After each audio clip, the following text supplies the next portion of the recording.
कबीले की ठोर बाप बादशाह शाहजहां वाको कैद कियो मानो मक्के आग लगाई है।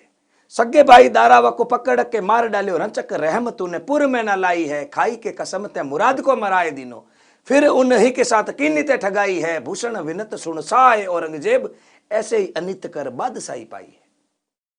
अर्थात तूने इतने कुकर्म करके ये बादशाही प्राप्त की है। आगे कहता है कि तस बीच हाथ उठ प्रात करे बंदगी सुमन के वचन सब संभारत जब के। आगरे में आए दारा चौक में चिनाई लीनो छत्र ही चिनाई लीनो बुढ़े मार बप के। सजाब चिलाए कैद करके मुराद मारे ऐसे ही अनेक निज गोत्र ही ने जप के। भूषण विनत सुन साहे औरंगजेब सो चूहे खाके बिलाड़ी बैठी तप के। इतनी कड़वी बातें कह दी भूषण ने। अब औरंगजेब क्या करता? सबके सामने वादा कर चुका था कि आप सच्चाई बताइए, मैं कुछ नहीं कहूंगा, और भूषण ने तो भरे दरबार में नंगा कर दिया। अंदर से बहुत गुस्सा हो रहा था।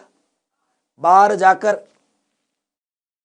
अपने जो खास जो सैनिक वैनिक थे उनको कहा, इस डोकरे को सल्टाओ रे, खांचे में लो, खोपचे में उतारो इसका गला।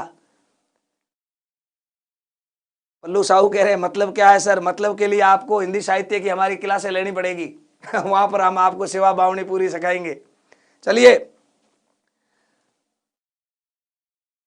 अब हाँ बिल्कुल, आप सभी थम ऐसे कर रहे हैं, मुझे बहुत खुशी हो रही है। ये बात भूषण को पता चल गई। भूषण को किसी ने कह दिया कि औरंगजेब ने आपको मारने का यत्न कर दिया है।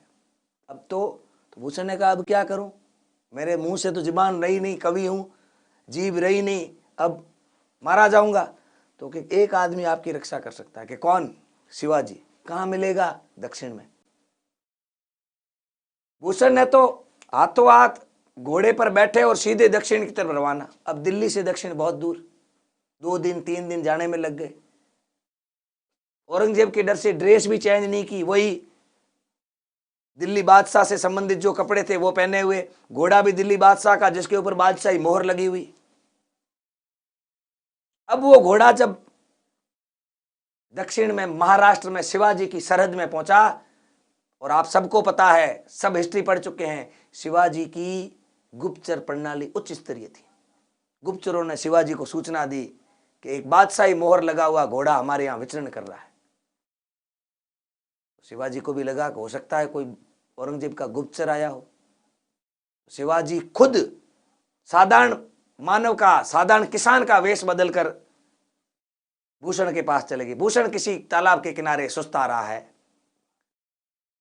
न कभी भूषण ने शिवाजी को देखा था, न शिवाजी के बारे में देखा, क्योंकि उस समय न तो व्हाट्सएप होते थे, लेकिन टेलीग्राम वो भी नहीं होता था, लेकिन इंस्टाग्राम वो भी नहीं होता था, लेकिन ट्विटर वो भी नहीं होता था। इसका मतलब सोशल मीडिया नहीं था।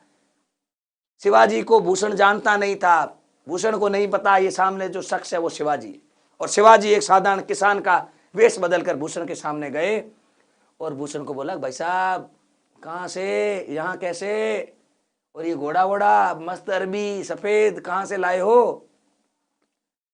भूषण ने कहा, देखो भाई साहब, कवि था, जीभ रही नहीं, सच बोल दिया और उसका खामियाजा भुगत रहा हूं। आराम से महलों में सोता था, अच्छा भोजन जीमता था, गुलाब जामुन रसगुल्ले।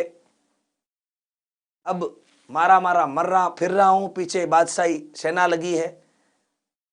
औरंगजेब मरवाना चाहता है। कि क्यों? तो कि ये बात थी, पूरी बात बताई। तो कि ये बात तो चलो हमने आपकी मान ली, लेकिन शिवाजी के पास ऐसी क्या ताकत है जो वो एक छोटे से क्षेत्र में रहने वाला दिल्ली बादशाह को कैसे टक्कर दे सकता है? भूषण ने शिवाजी के बारे में सुन रखा था, बिल्कुल अनजान थे। निर्मल सिंह जी धन्यवाद। भूषण ने शिवाजी के बारे में सुन रखा था, ज्ञान उसको सारा था। भूषण ने उसी शिवाजी को जो किसान के वेश में, उनको कहा कि शिवाजी के बारे में आप नहीं जानते हो, मैं जानता हूं। तो क्या क्या जानते हो, कुछ बताओ शिवाजी के बारे में। तो भूषण ने शिवाजी की प्रशंसा में कुछ लाइनें कही है कि इंद्र जिमि जम पर वाडवसु अंब पर रावण स दंब पर रघुकुल राज है। पौन बरी बहा पर शंभुरति नहा पर जू सहस्त्र बहा पर रामध्वज राज है। द्रावा धर्म दंड पर चीता मृग झंड पर भूषण वितुंड पर जैसे मृगराज है, तेजतम अंश पर कान्हाजी मी कंस पर, त्यों मलेच्छ वंश पर शेर शिवराज है। इसमें शिवाजी को सारी उपमाएं दी है, जैसे बादल पर हवा का, मृग के झुंड पर शेर का, कंस पर कृष्ण का जिस तरह खौफ है, उस तरह उस औरंगजेब के ऊपर वीर शिवाजी का खौफ है।